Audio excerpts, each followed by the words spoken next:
Hi, I'm Parker Miley. And I'm Tim Benjamin. And this is the Rage Podcast, where today we're going to talk about Christian terminology. That's right. That's a good way of putting it. We're going to use a bunch of church words today. Yes, and it's a topic that will probably take a lot of church words too. Yeah.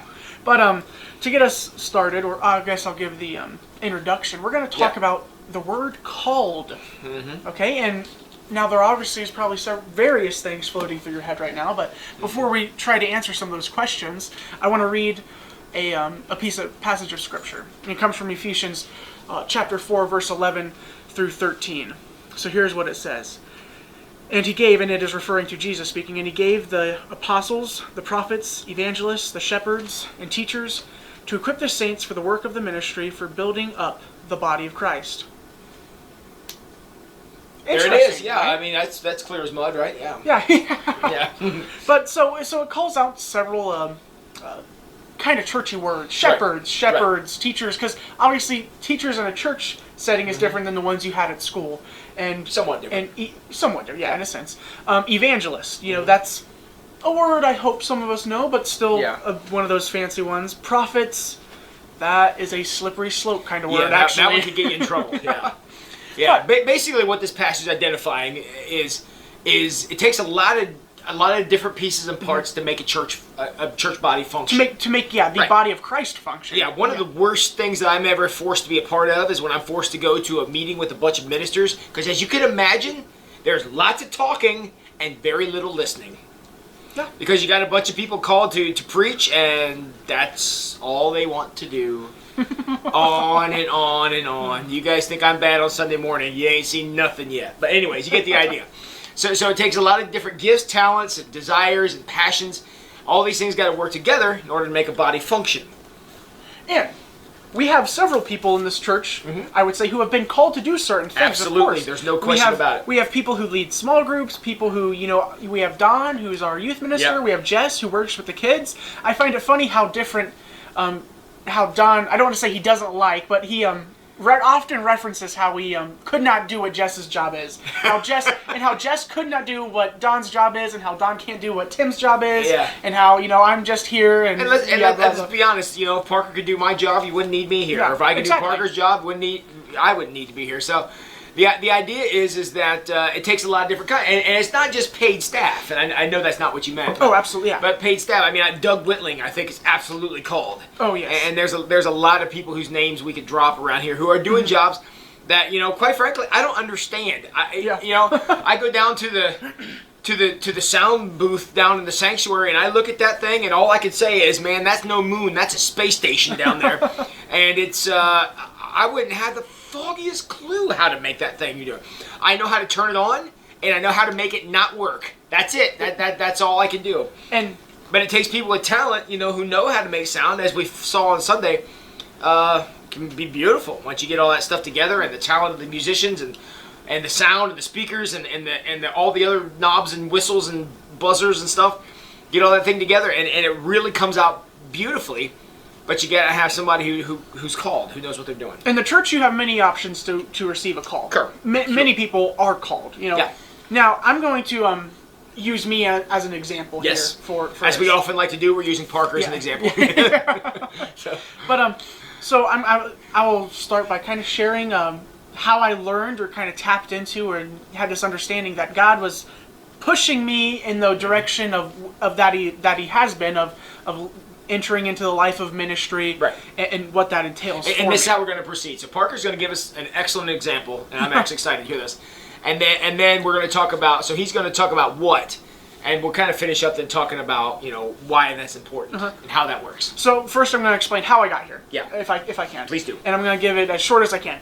Now, in 6th grade, we're going to start just a couple years back, for me at least. Yeah. In 6th grade, I was able to realize, middle school age, I was able to realize that something was different about me, in the fact that I wasn't afraid to read my Bible in school. It wasn't odd for me to pray over my lunch in a public setting. It was it kind of just came naturally to me. I didn't know it was supposed to be something weird to do. And at that age, I realized, obviously, as I grew with my friends and everything, that I had a little bit of a different stigma there. And that's just kind of where I start to finally realize and this grows, okay? And so once I enter into high school level, I had I had people I don't want to say I would consider friends. I would find them to be friendly people, but people I don't really have a good relationship with coming up to me and asking me for advice, for wisdom, for direction, and all these things. And around my sophomore year of high school, I then came into another realization that this did not come. It came naturally in the sense that God has called me to do this kind of work. So And as I grew, and obviously I'm a senior in high school now, as I grew within that time frame, my home church, Wayne Street, decided to take me on staff here and tap into that because people could see the call. Okay, and can I speak to that? Yes. Because that's a very important piece of it. So Parker is starting, when he was young and he was starting to realize he might have some gifts and skills and passions, desires. Well, not only did Parker then act upon those things, which is extremely important, but it began to be recognized by other people. I think I met Parker, and I think we'd known each other about a minute and a half when I realized there was something very special about him. I mean, it might not have been quite that long, but to put it in real perspective, Tim was only here for a year, and within that time, I started taking a little bit of leadership within the youth room. Right. I started picking up what I do around the church before I actually came on staff. Right. And what he did is he gave something for the rest of us to recognize, and that's a very important piece of call that we're going to get to later. But it has to be recognized by other people, and it has been clearly recognized by the Way Street congregation. And that's exactly where I was going to next. Yep. And then I realized that people were coming up to me and telling me that they could see something within me. They could see that I have a skill, or I've been called to do this work in life, to lead this kind of life. And it's not about only, in Parker's case, these go together, but they don't always go together. Not only are we saying he was good at it, not only are we saying he was gifted at it, but there's an intangible piece that it's one of these things, you know it when you see it. I remember I used to have a financial advisor, and that man was called to do finances. I never understood a word the man was saying, but he was so passionate about finances that I could tell that he was in his calling. He was in his element. You know that when you see it. And watching Parker when he's up front or working in the church or dealing with the office staff or doing things. I look at it and I say, I don't know that I can articulate it clearly, but I know it when I see it. And that's what's going on. That's a part of the call. It's an intangible, kind of larger than life kind of thing. When you recognize somebody not only in their element, not only showing passions and desires and displaying gifts that God gave them, but there's an extra energy around that people start to say, this is something exciting. I'm excited about what I see going on here because clearly God had a hand in it, and that's Parker. That's what Parker had. That's the spark that he has given us here at Wayne Street, because we all recognize now that he was clearly called by God to be where he is now. Exactly. Yeah. So there's kind of a part of the call, and as I don't know if I've even mentioned this part yet. I'm working on getting my my lay locals license for ministry, and so that's a big candidacy process, and I'm working on. I'm at square one of getting this letter wrote up. Basically, all that's happened is we called the DS and told her that's where we're at. Yeah. So we're at literally phase one. Yeah. And I printed off the papers of the whole big list, and I read it, and I got pretty terrified when I read the ending. But it tells me he actually read it, so that's good. And so as I'm writing this letter, because that's the first step, I have to write a letter and send it to some chairman of a board and the DS. Yeah, if I'm chair of the board of ministry. Of the board of ministry. Yeah, again, I am fresh because I don't even know what that is. Okay. Parker's gonna be learning a lot of vocabulary over the next few years. So I'm in phase one of writing a 1-page letter. And let's be clear, that's not what Parker says. I'm not called to write a 1-page letter. No. However, in order to get from where I am to where I'm at, that's one of the steps of the process, which is one thing that people say, if I'm called, I get to skip all these steps. No, that's not how that works. Yeah, and if it was that way, man, would there be a lot of people in the position of called that shouldn't be. Exactly. That is exactly correct. So, and if you know anything about me, I can spew a lot of stuff. But typing it out and using this punctuation stuff. Yeah, Parker is not called for punctuation. I am not called for that kind of lifestyle. Yeah, he writes his sermons. His sermons is one sentence long. Now, that one sentence is 10 pages long, but there you go. Yeah, I'm called to just spew it out, you know? That's kind of how I operate. Yeah, Parker's not so into commas and stuff like that. Yeah, but so, again, it's the trials to get me to where I'm supposed to be going. Yeah, because in being called, you have to use punctuation. Yeah. I want that on camera. Yeah. Go ahead. Yeah, okay. Yeah. But and I didn't realize this until I just started talking about it, but I did get really, really alarmed in reading the papers. And now that I realized how alarmed I was, it only encourages me more in the pursuit of my call. Mm-hmm. I read that paper, and it had me doing within step 5 mental checkups, and I was like, okay, this is cool. Yeah, we have to make sure you're crazy. I was like, how does no, actually, it's making sure you're not crazy or being willing to become crazy. Yeah, they don't want you to be crazy. They want to be able to make you crazy. Yeah, it was. I was reading this and I was like, am I going to become mentally insane? It was like with the amount of checkups and mental tests. I'm required to plead the Fifth Amendment on this. But go ahead, yeah. But I was like, what am I getting myself into? Mm-hmm. And as I read it, I was like, is this going to make me live, that life of craziness to be in all reality? But I don't question that as much as one would think I do. And that's because God has set a goal in front of Parker that I think he has articulated, in conversations he and I have had very clearly. He in his mind knows where the Lord wants him. And so in order to get there, he does now have some steps he has to go through, just like any other human being would in the face of the earth, no matter what it is you're called to. Yes. And so now we say, here it is. Now, some people will look at that and say, now, I'm not really called to go have a psych evaluation, but I am called to be a pastor. Well, sorry, those two things go together. Yeah.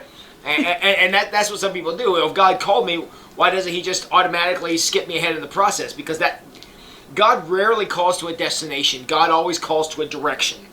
But God has set a direction in front of Parker. This is how we're going to get there. We're going to go through this step and all these other scary things. We're going to go. And that's how calling works.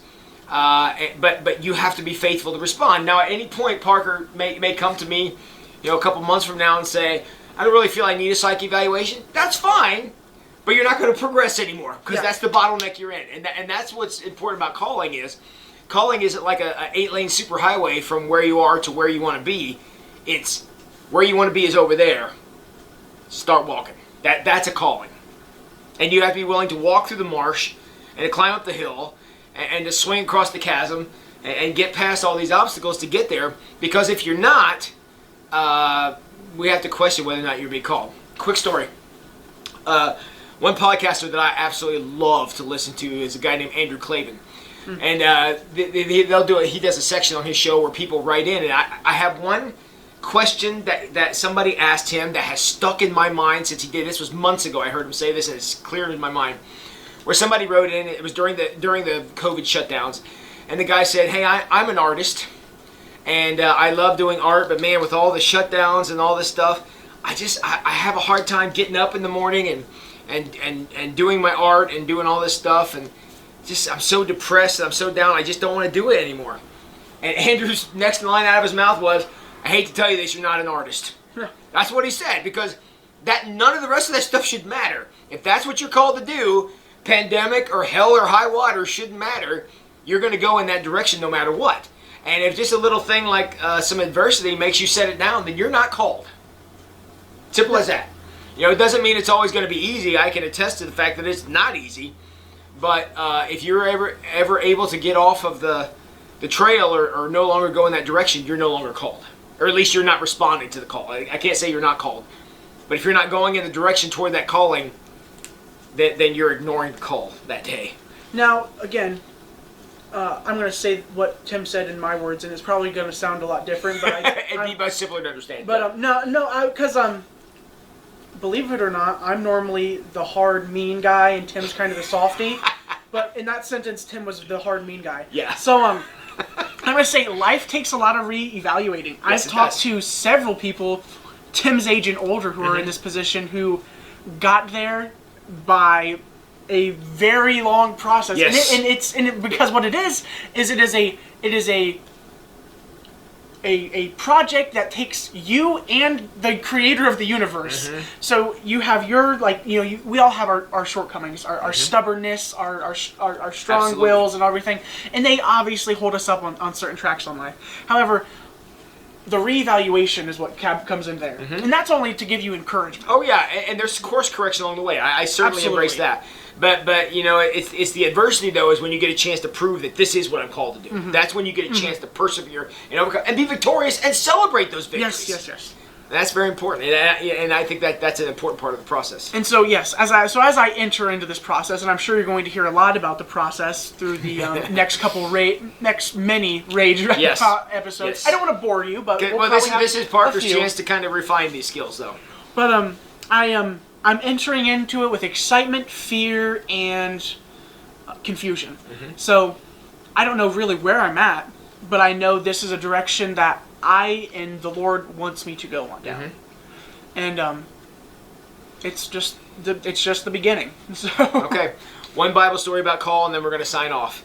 One of the clearest people who was called in the entire Bible is David. Also, one of the most imperfect people in the Bible, also David. But one of the stories that I love the most when it comes to call is the story of David fighting Goliath. One of the Bible's greatest stories. But one of the details in that we normally gloss over is one of the things that happened when David was walking across the field to go face Goliath is he took obviously the slingshot and the stone and the satchel, but he also took his shepherd's crook. Now, I've always thought that, David's only advantage is that he can run fast. The shepherd's crook is not going to help him do that. Well, you know darn well he's not going to hit Goliath with that because it's not going to do anything but aggravate Goliath.